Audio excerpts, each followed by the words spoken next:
ஆண்டின் பொதுக்காலம் 27வது வாரம் திங்கட்கிழமை. புனித ஜெபமாலை அன்னை நினைவு. ஜெபமாலை ஜெபம் கத்தோலிக்க கிறிஸ்தவர்களின் பாரம்பரிய ஜெபம். படிப்பறிவில்லாத பாமரர்கள் ஜெபிக்கின்ற ஜெபம். சாமானிய மக்களின் ஜெபம்.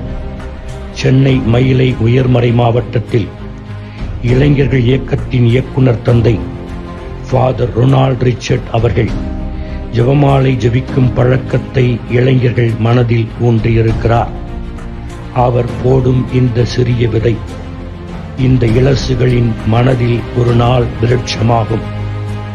இந்த ஜெபமாலை ஜெபிக்கும் பழக்கம் திருமணம் செய்து கொண்ட பிறகு குடும்ப ஜெபமாலையை சொல்வதற்கு மிகுந்த உந்து சக்தியாக அமையும்.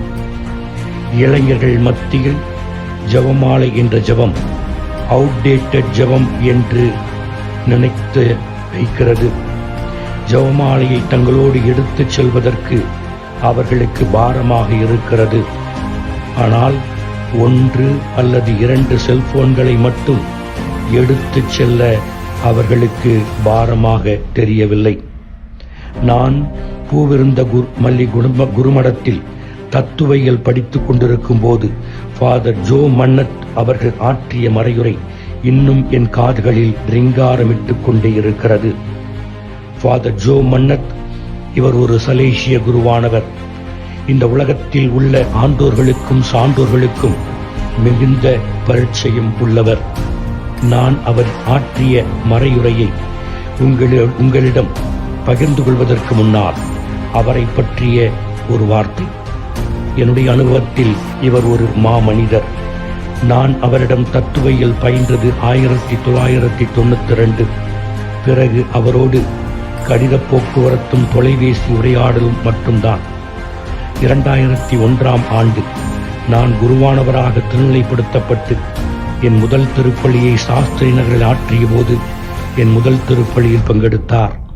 2005ஆம் ஆண்டில் என் தந்தை இறந்த திருப்பலியில் பங்கெடுத்தார். இப்படிப்பட்டவர் ஆற்றிய மறையுரை இதோ. இந்த உலகத்தில் பிறந்தவர்கள் அனைவரும் வாழ்வின் 2 யதார்த்தங்களை சந்தித்தே ஆக வேண்டும். அதிலிருந்து தப்பிக்கவே முடியாது. 1 இந்த கன நேரம், பிரசன்ட் மோமெண்ட். 2 மரண வேலை, அவர் ஆஃப் டெத். இந்த 2 அனுபவங்களையும் நிம்மதியோடு அனுபவிக்கவே நாம் ஜெபமாலையில் ஜெபிக்கிறோம். அருள் நிறைந்த மரியே ஜெபத்தின் 2வது பகுதியில் புனித மரியே இறைவனின் தாயே, பாவிகளாயிருக்கிற எங்களுக்காக இப்பொழுதும் எங்கள் இறப்பின் வேளையிலும் வேண்டிக் கொள்ளும் ஆமீன் என்று ஜெபிக்கிறோம். இப்பொழுது பிரசன்ட் மோமெண்ட். நிகழ்காலமே நிச்சயமானது, நிதர்சனமானது, நிலையானது, நிரந்தரமானது. புனிதர்கள் அனைவரும் நிகழ்காலத்தில் மட்டுமே பயணித்தவர்கள். தமிழ் சித்தர்கள் நிகழ்காலத்தில் மட்டுமே சஞ்சரித்தவர்கள். நிகழ்காலத்தில் வாழ்ந்தவர்கள் நிம்மதியாக வாழ்வார்கள். நிகழ்காலத்தை உணர்ந்து வாழ்வதால் அவர்கள் கடவுளின் பாதுகாப்பையும் பராமரிப்பையும் அதிகமாக உணர்வார்கள். Many are past directed.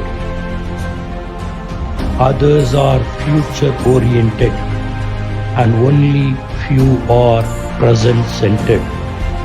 கடந்த காலத்தையே நினைத்துக் கொண்டிருப்பவர்கள் கவலை கொள்வார்கள். அதையே நினைத்து கண்ணீர் வடிப்பார்கள். எதிர்காலத்தையே நோக்கி இருப்பவர்கள் எப்போதும் பரபரப்பாகவும் பதட்டமாகவும் இருப்பார்கள். எதிர்காலத்தில் வாழ்பவர்கள் பாவம் செய்வதற்கு அதிகமான வாய்ப்புகளை தேடிக்கொள்வார்கள். பாவம் பொதுவாக எதிர்காலத்தோடு தொடர்புடையது. ஏன் ஒருவர் லஞ்சம் வாங்குகிறார்? தன் மகளுக்கு ஆடை ஆபரணத்தை வாங்கி திருமணத்திற்கு சேமிக்க வேண்டும் என்கின்ற வெறி. பெரிய வீடு கட்ட வேண்டும் என்கின்ற பேராசை. ஒவ்வொரு பாவத்தையும் குற்றத்தையும் எடுத்து ஆய்வு செய்து பாருங்கள், இந்த உண்மை விளங்கும். 2 மரண வேலை. பிறந்த நாள் அன்றே நம் மரண வேலை தொடங்கிவிட்டது. எப்போது வரும், எப்படி வரும் என்பது ஒரு மறைபொருள். நிகழ்காலத்தில் ஊன்றி வாழ்ந்தால் எதிர்காலத்தை பற்றிய ஏக்கமோ எதிர்பார்ப்போ மரணத்தை பற்றிய பயமோ இருக்காது. அன்னை மரியா நிகழ்காலத்தில் வாழ்ந்து காட்டினார். கடவுளின் வார்த்தையையும் இறை திருவுளத்தை மட்டுமே பற்றி கொண்டு வாழ்ந்தார். அன்னை மரியாவை பார்த்து மரணமே மரணித்திருக்கும். ஜெபமாலையை தினமும் ஜெபிப்போம் குடும்பமாக. ஆமீன்.